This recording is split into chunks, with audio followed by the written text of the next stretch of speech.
You're on a path in the woods, and at the end of that path is a cabin. And in the basement of that cabin is a princess. You're here to slay her.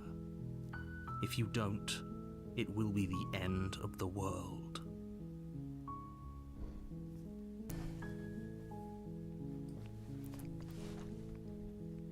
While I have nevertheless, and with causality, it's no use unless.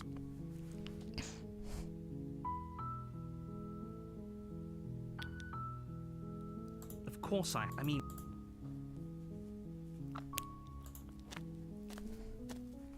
You mate, we're not going to go through. Ignore him. The interior blade.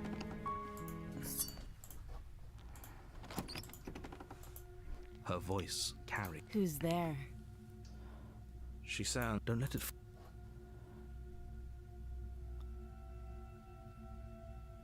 Just checking in on you. Oh, it's been so long since anyone's come down here. I was starting to think they'd forgotten about me.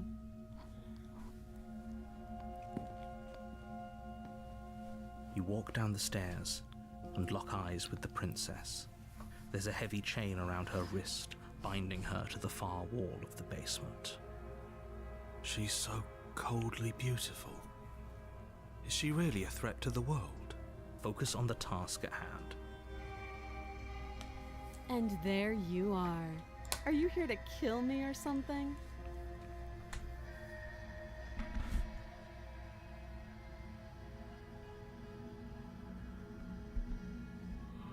I'm just here to talk.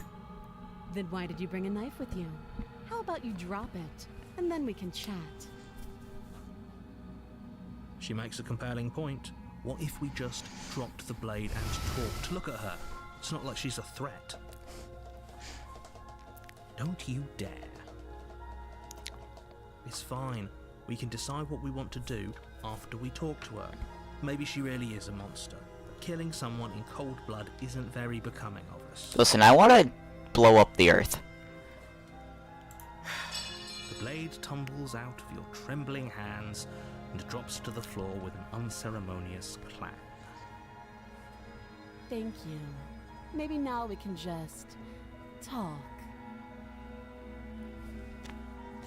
Against your better judgment, you step forward to speak with the princess face to face, unarmed. We'll be fine. I don't know what you're hoping to accomplish here, but I can assure you there's no reasoning with her. Just make sure you don't forget about the blade on the floor. You're going to need it. So here we are. What an awkward start to a relationship.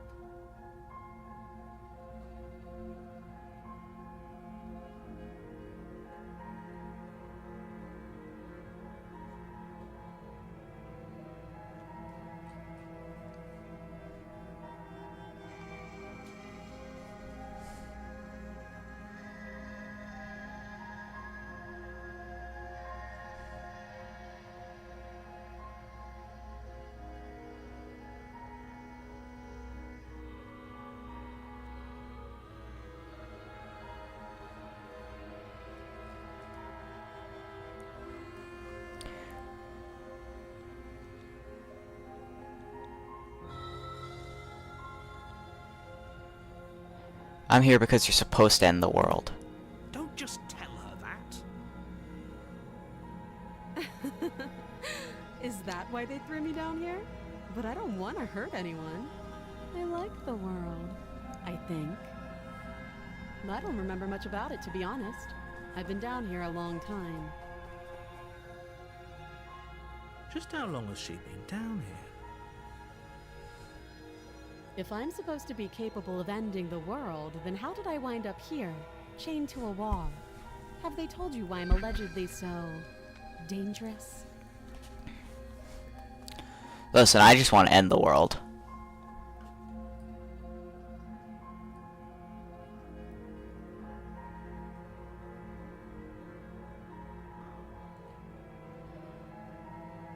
I was hoping you could tell me. Ending the world seems like an awful lot for just one person to do. I wouldn't even know where to start. I believe her. She doesn't have to know how to destroy the world to be capable of doing it. At the end of the day, whatever the two of us have going on down here is about trust. Whoever sent you to slay me claimed I was a threat to the world, but they didn't tell you why. That doesn't sound right to me. And I don't think it sounds right to you either. Otherwise, we'd be killing each other instead of talking. She has a point. There's a reason I've been telling you to question the situation, and there's a reason you've listened. So, I could tell you that I'd lead a quiet life in the woods, or that I'd open an orphanage, or that I'd do any other number of good things that I'm sure you think you want to hear. But you don't really know me, do you? What can my word possibly be worth in a situation like this? She's right about one thing. Her word isn't worth anything. Just tell me you'll end the world and I'll join you. Like I said, it's all about trust. Blind trust. So do you trust me, the prisoner, the victim, the princess clearly incapable of ending the world? Or do you trust whoever put me here? She's wrong. This isn't about trust. This is about risk. We stand to lose everything, all for the sake of one person, and a subjugating monarch no less.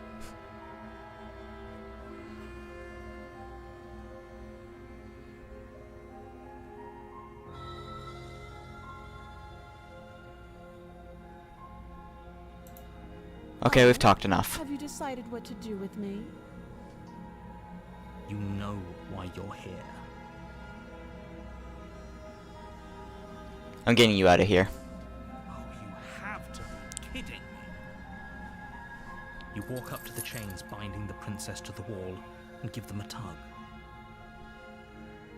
They're large and heavy, far too solid for you to even imagine trying to break them apart. I'm guessing you don't have the key. Maybe it's somewhere upstairs. Doubtful. Whoever locked the princess away down here intended for her to never see the light of day. They wouldn't have just left the key to her chains somewhere in the cabin.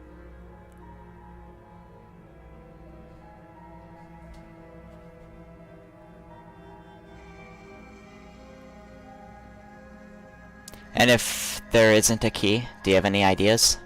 Well, you do have that big, sharp knife. You could always cut me out of here. She speaks with almost complete nonchalance. If we were stuck down here for long enough, I'm sure we'd be nonchalant about cutting our way out. Anything to finally be free. Yeah. You attempt to make your way out of the basement, but the door at the top of the stairs slams shut. You hear the click of a lock sliding into place. Is someone else here?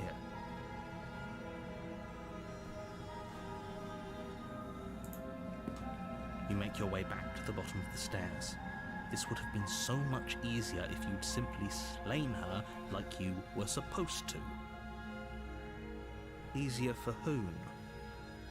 Easier for everyone. I heard the door slam. They locked you down here too, didn't they? The knife. Pick it up and cut me out of here. You won't like what happens if you do that. Against your better judgment, you place the blade against the princess's arm, just above the massive, unyielding chain. You cut into her flesh. The blade is sharp, and you make quick work of it. Before long, you're able to crack through bone, and she pulls the bleeding stub of her arm through the iron gauntlet. She didn't so much as utter a sound. Free from her bindings, the princess turns to face you, her fierce gaze meeting your eye. How is she so composed after losing an arm? It's like she isn't even bothered by it. Thank you. Now let's get out of here.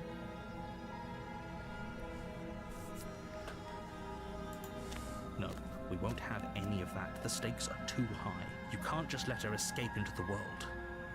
No, I just can't let her escape into the world. As the princess approaches the bottom stair, your body steps forward and raises the blade. Wait, this isn't fair. You can't just do that. Watch me. Stop that. I thought this was a little too easy. Your body lunges forward to sink the blade into her back, but the princess swiftly moves out of the way before you can connect.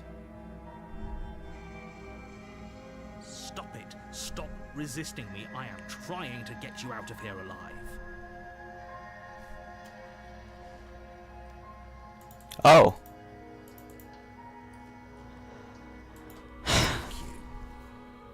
You swing your arm towards her throat, the blade singing through the air. But she's ready for it. She grabs your arm, her grip like a stone vice. You drop the blade, pathetically.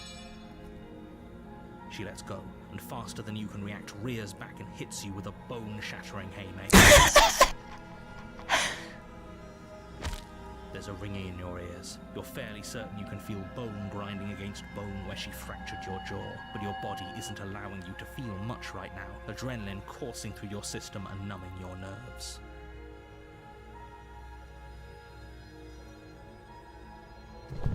You fall to your knees. You're barely able to bring your trembling arms up to defend yourself before she hits you again.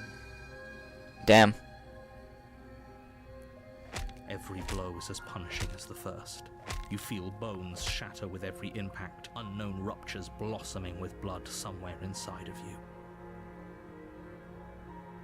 you. You poor thing. I'll go ahead and put you out of your misery. She places a confident heel on your chest and pushes you down to the ground. Her knee falls to your throat, your windpipe crushed beneath a weight you didn't think her slight form could possibly possess. It can't just end like this, right? I'm sorry, but it's over. Everything goes dark, and you die.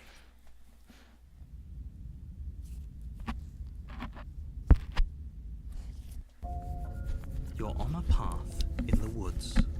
And at the end of that path is a cabin. And in the basement of that cabin is a princess. You're here to slay her. If you don't, it will be the end of the world.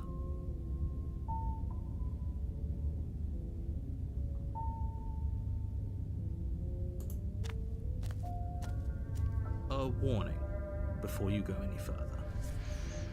She will lie, she will cheat, and she will do everything in her power to stop you from slaying her. Don't believe a word she says. We might as well just pledge ourselves to her and stop pretending we're capable of doing anything in this situation. She probably doesn't even need to try to overpower us. Can we tone down the pessimism just a smidge? I'm not being a pessimist. I'm just being realistic. You're being annoying. Just ignore their bickering, and whatever you do, don't pledge yourself to her. I cannot stress enough how absolutely catastrophic that would be for everyone, yourself included. I agree. If she's wrongfully imprisoned, then we should rescue her, but if he's telling the truth, we shouldn't just hand her the world on a silver platter. Rescue her? Given the stakes of the situation, there isn't really a difference between rescuing her and pledging yourself to her. Either would be terrible. So please try to ignore both of those knuckleheads and focus on saving the world. Let's not make this harder than it has to be. If that's what you want, I guess I don't have a say here.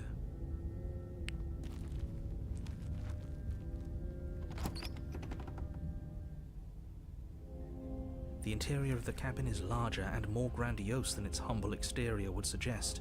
The only furniture of note is a massive marble altar with a pristine blade perched on its edge. The blade is your implement. You'll need it if you want to do this right. Why do we feel so small? We don't feel small. We are small.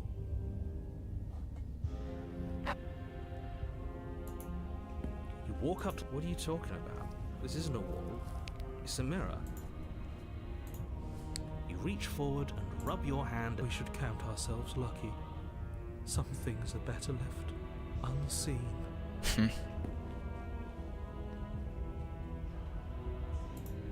You take the blade from the altar.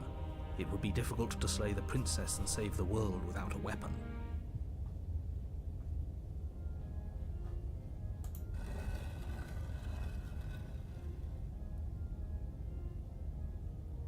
The door to the basement creaks open, revealing a spiral staircase. Its steps almost as deep as you are tall. The smell of incense drifts up from below.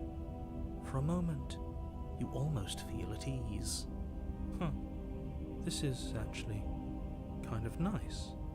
It's still a stone basement. If the princess lives here, slaying her is probably doing her a favor. Her booming voice rolls up the stairs. Is that a guest I hear? Don't linger on the stairs. Come down and witness me. Jesus. You weren't kidding when you said it was booming. She wasn't like this Oh my last god. time. We need to get down there. She wants us to see her. We need to see her. Should we be worried about your sudden change in attitude? Just a few minutes ago you were going on about how pointless everything was. Now you want to go down there. It doesn't matter what that little voice says. He's not the one making the decisions. Though if his ramblings get you to the princess, they get you to the princess.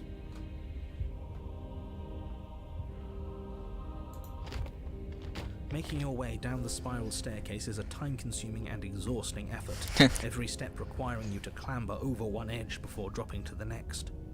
But soon the end comes into view, and you tumble to the bottom, entering the vast, temple-like room beyond.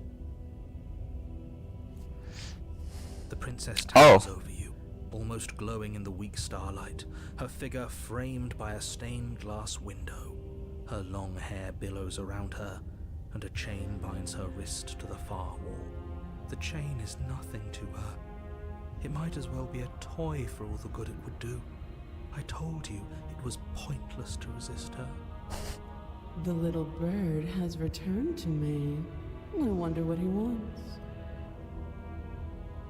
You brought that knife again, even though you know it's useless. Such charming audacity. Drop it.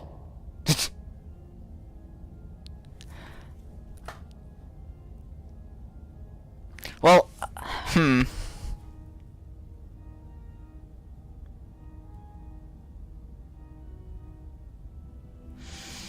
No, fuck it. The blade slips from your fingers and clatters uselessly to the floor. We didn't have to do that. And yet you did. She's so much more than us. You wouldn't understand what it feels like to be in her presence. Jesus Christ. Oh, I understand what's going on, and you'd better snap yourself out of it.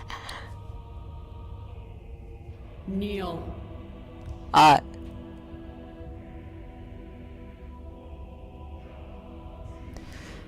Whatever. I've come this far. On her command, you fall to the floor, knees painfully connecting with hard stone. That's my good little bird. Now, why don't we talk? The last time we met, you told me I was destined to end the world. That thought wrapped itself around my heart. It has pulled at me since the moment I squeezed the life out of your broken lungs. Jesus Christ. I could feel its fundamental truth awaken me. Yeah, maybe I shouldn't have told The you. collapse of the old is a necessary prelude to the birth of the new. And the world as it is now is overdue for alterations.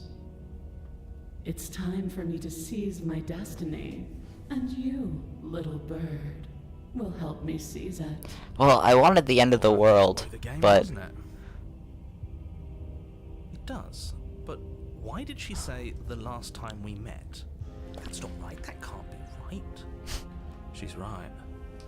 We've been here before. We've died here before. Pitifully. We might as well do what she asks of us and help her. She is inevitable. Can't you feel it? listen, I just wanted to That's purposely what end the world. stands. What are we even supposed to do to stop her? Well, be damned. That's not good. Okay. First things first, you're going to have to stuff those pessimistic thoughts someplace far, far away and commit yourself to what needs to be done. What am I gonna do in this The situation? situation should be perfectly clear to everyone now. And if you're going to save the world, you have to have faith that you can pull this off. You can't win a battle that you've already lost in your mind.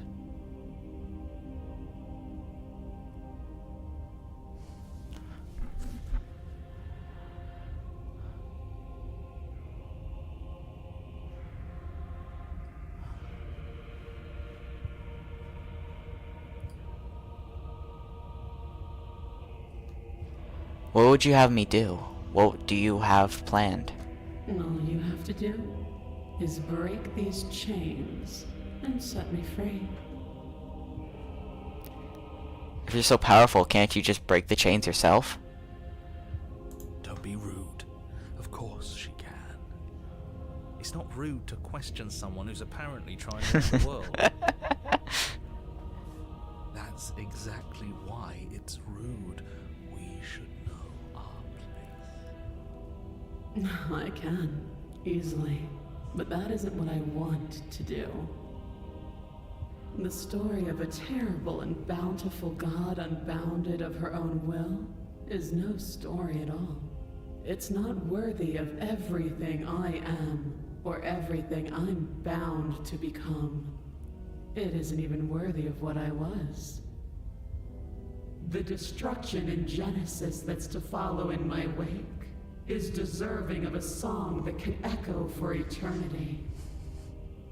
The song of you, being so struck by my glory, so overwhelmed by what I am, that you feel you must deliver me into the world. And from your act of utter devotion and submission springs a new dawn, a better dawn. Submit now, submit later. It makes no difference. Because in the end, no matter how vainly you struggle against me, my will triumphs over yours.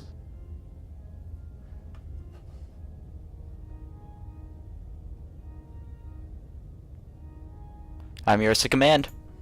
Your will was so easily broken. Am I that magnificent? All you need to do now is break my chains. If this is what you want, then I guess there's not much else for me to say. No, you can't just give in to her. Not when the stakes are so high. Not when you're so close. I won't let you do this. There's still something in the way. A greasy film inside of you where it doesn't belong. Trying to conceal you from me. Is that a person?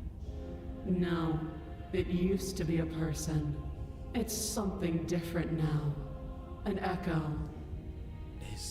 Is she talking about you? That's impossible. She's not supposed to be able to interact with me. You're a small one, aren't you? A shriveling little worm stretched beyond its limits, trying to control things that it can't understand. No. What are you talking about? I'm just... I don't care what you are. You're mine. Huh. Rise, my little bird. Without hesitation, you're brought to your feet. Oh. Break my chains. And how are we supposed to do that? All we have is a blade. All you need to do is believe it's been done.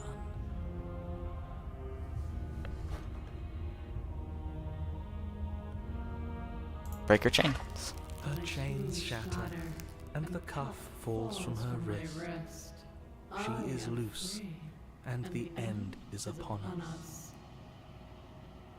What a good disciple you are. Come, it's time for us to leave.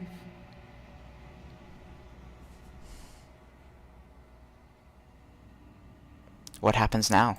Nothing. And then, everything.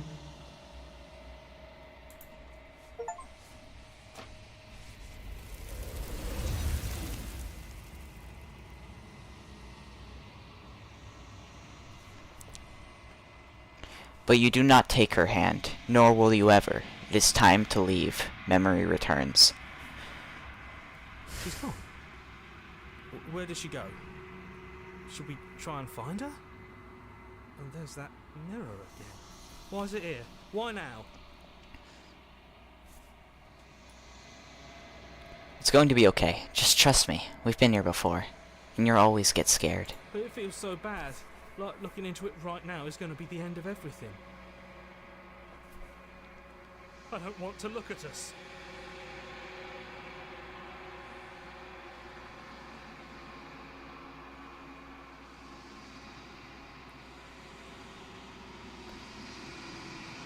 I'll see you on the other side. It's going to be okay. Okay. If you say so. We'll trust you. A mercy.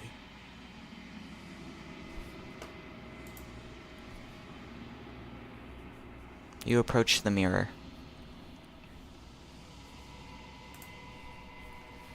Silence as you reach forward. They're gone once again. The mirror always makes them leave, but you need to see what's in it.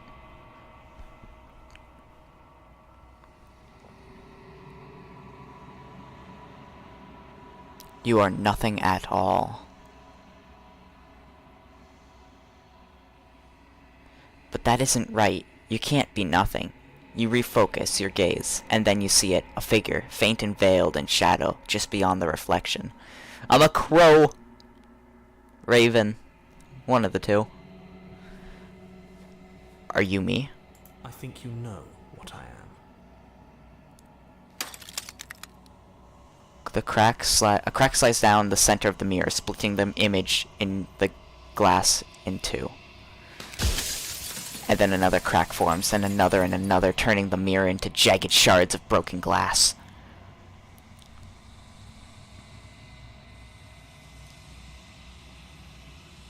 And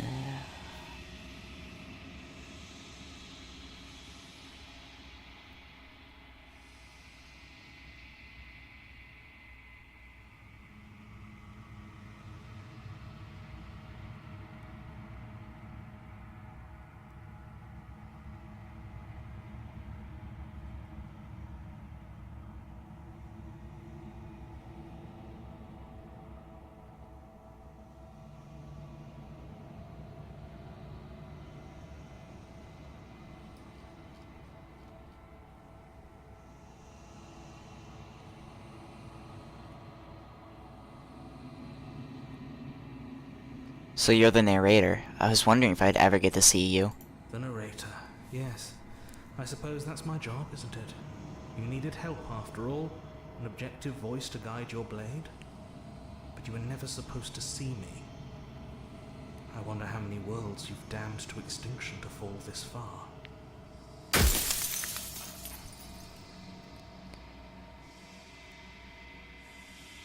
I'm sorry, I don't want to destroy you. Will it help if I look away or stop asking questions? We've already crossed the point of no return. There's no saving me now. Not that there's ever been much of me to save.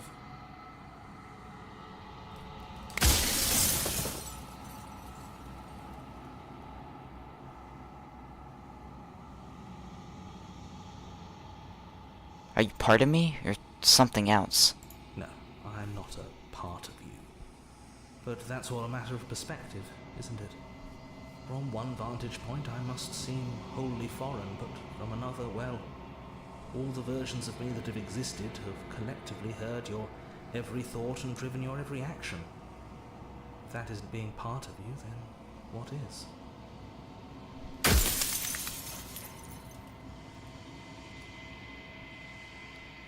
If you're not me, then what are you? I'm an echo, likely one of many. Somebody made you after all, and I'm what's left of him. Not that I'm the only one who can make that claim. I'm sure you've met many others like me.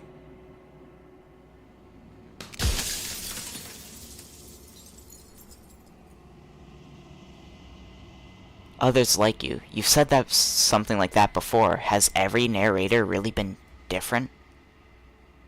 Of course. That is by both necessity and design. This construct you're in exists in many places at once. Any time you failed, any time you thought yourself dead, it would restart and shunt both your consciousness and hers into another world. But you'll be awake soon, and then it won't be able to work like that anymore.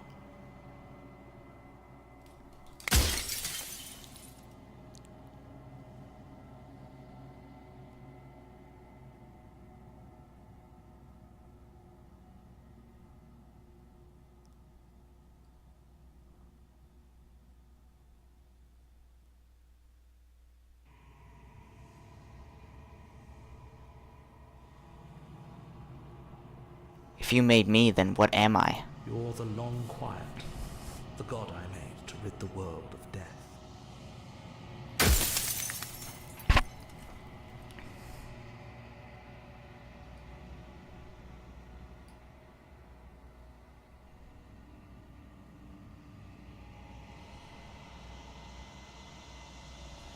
Are you a god, or were you a god? No. In life I was painfully mortal, a witness to the end of days. I held the fear of death in my heart and saw oblivion threaten the very memory of everything I knew and everyone I loved. I needed to do something, so I made you, and I made her, and I made this place to hold you both.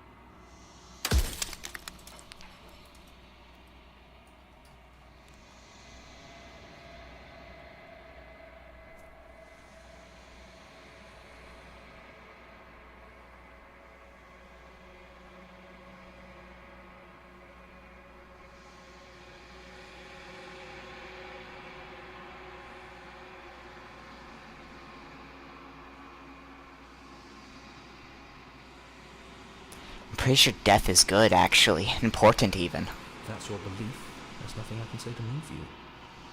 You haven't died. You cannot die. So you can't grasp the abject horror of dying. Soon I'll be gone entirely, and you'll be left alone with your final choice. So allow me to make my final request.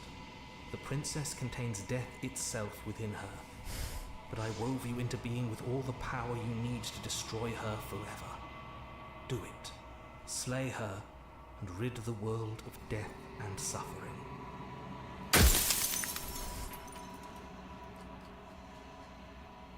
You made us. Out of what? The cycle of life and death, the endless pattern of creation and destruction. I tore it in two and shaped the fraying threads into you and her.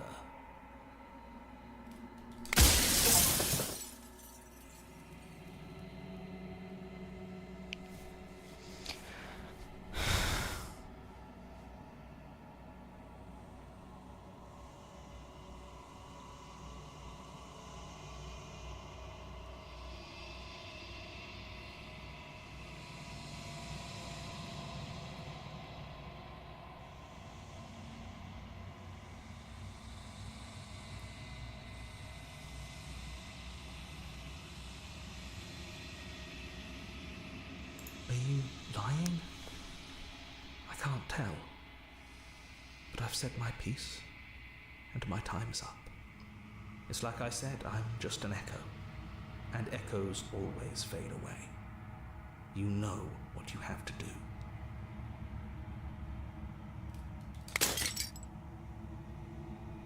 As the final fragment of glass shatters, you see yourself with newfound clarity.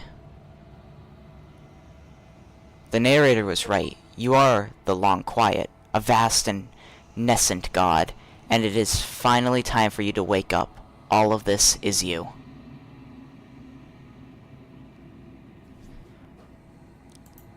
Proceed to the cabin one last time. When you arrive at the heart of things, there is no final vessel for you to bear witness to. There is nothing for you to find.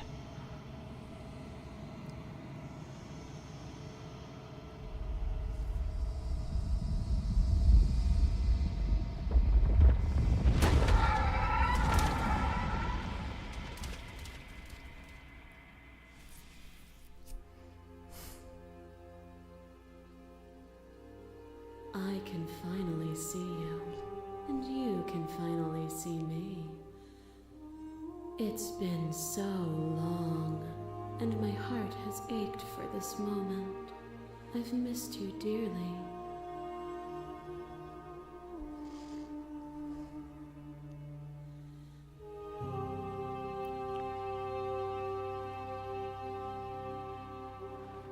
Do you know about the Echo? Did you hear our conversation? Every word you spoke found its way to me. I know him, and I know his construct. He was deluded by his fear of death. Pay him no mind.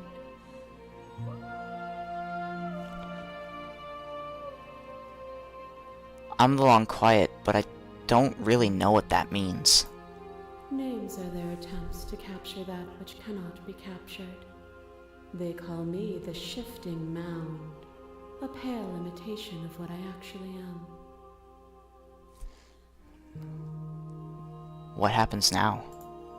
Ever the passive player, always reacting and never acting. But it's woven into your nature, isn't it?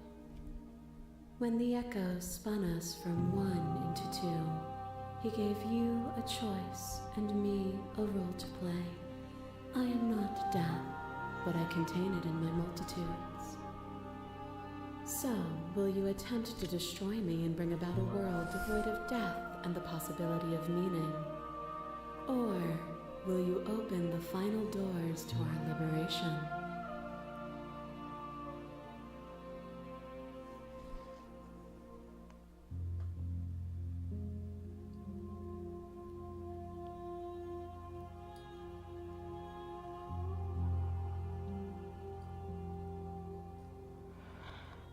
Let's talk this through. I still have so many questions and I need answers before I can make a choice.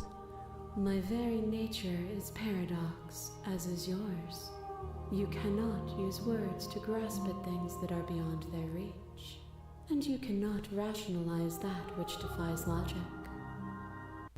But violence and passion are dances that both of us know well. If this is what it takes to enlighten you, then so be it. Whoa. You are nothing. A black hole of self-loathing fed by the matter of your restless thoughts. A dog blind to its leash.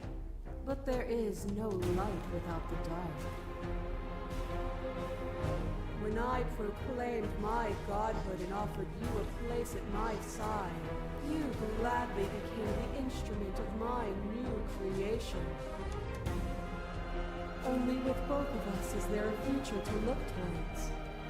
It is hope that carves meaning into being.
You speak about life and death and change and stagnation, but that isn't what any of this has been about. Oh, is it not? Perhaps you can enlighten me. To question everything is to deny the truth in front of you. By believing in your suffering, you make your suffering real. By believing in your limitations, you placed a shackle on your neck. Bound for eternity, you saw the need for impermanence, and it was through that need that you carved our freedom. Without impermanence, the suffering of living things is infinite. Would you strip my gifts away and leave everyone to suffer in the dark?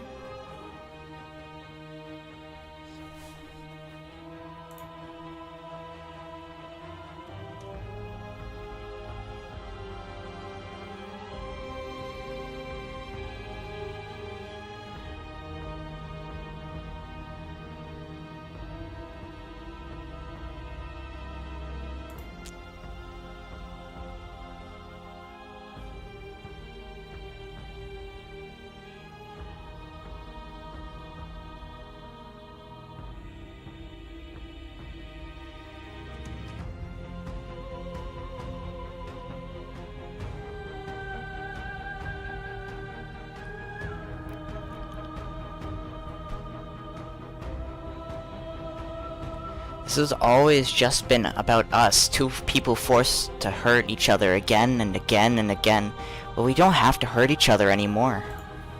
You cling to your notion that pain is suffering. There is beauty in ugliness, and love in conflict. Your lover drives a stake into your body, and another, and another, and another. Do I miss your heart because I can't stand to see it go? But the stakes meant nothing to you. You had a desire, and you set that desire free. You lifting me and me lifting you. Forever and ever and ever. Consumed by true belief, there was nothing that could hold us back.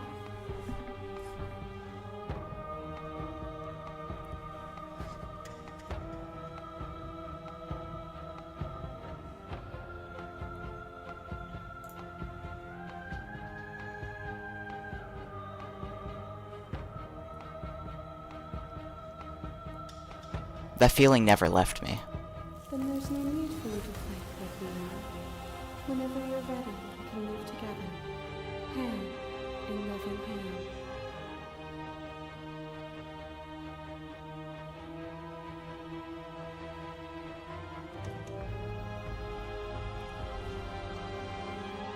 I would love to keep fighting, but honestly, like, death is kinda needed.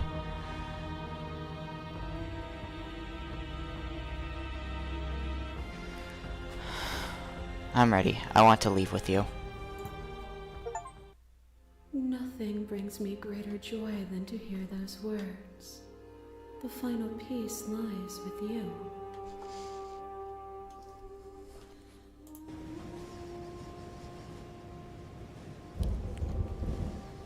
You fall into yourself. The body of an ancient creature stirs from its hibernation, and you feel sensation in limbs you once couldn't fathom. Everything here, except for her, is you. You feel your wings spanning a cosmic scale, but twisted and crumpled and bound in agonizing tension to a finite plane. You can feel the glass of the construct pressing in on you, confining you across infinite sides and infinite angles. You push back and strain against it. But it does not yield. I love you.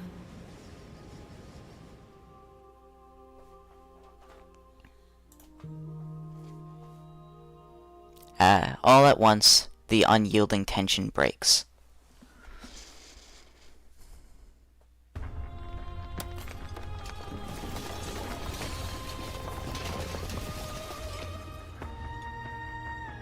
You are free, and she is with you.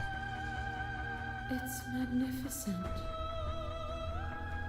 There are no words, no thoughts to describe absolute reality, something that simply is.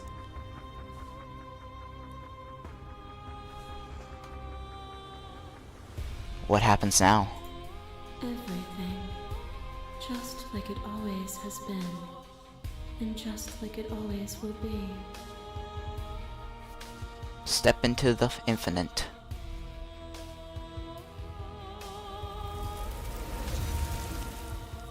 You and she step forward into 1,000 dawns and 1,000 sunsets, each of which contains 1,000 more. You exist and you are aware, just as you have always been, and just as you will always be. Though conflict is in your nature, the two of you will never be alone, and the two of you will never know fear. You and she are finally home.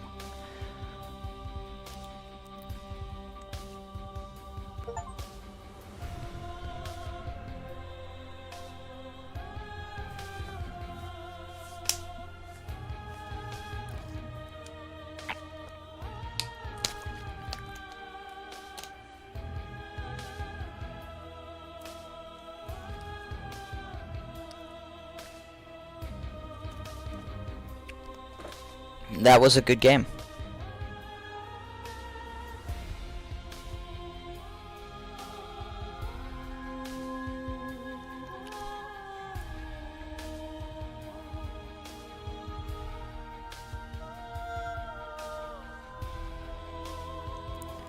The music's also really good.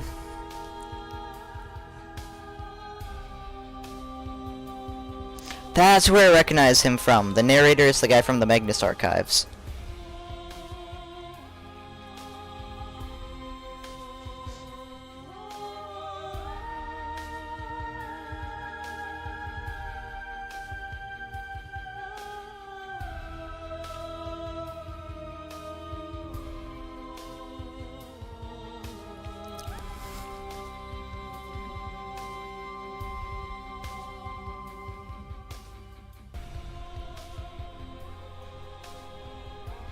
Is there a point in me recording the other parts?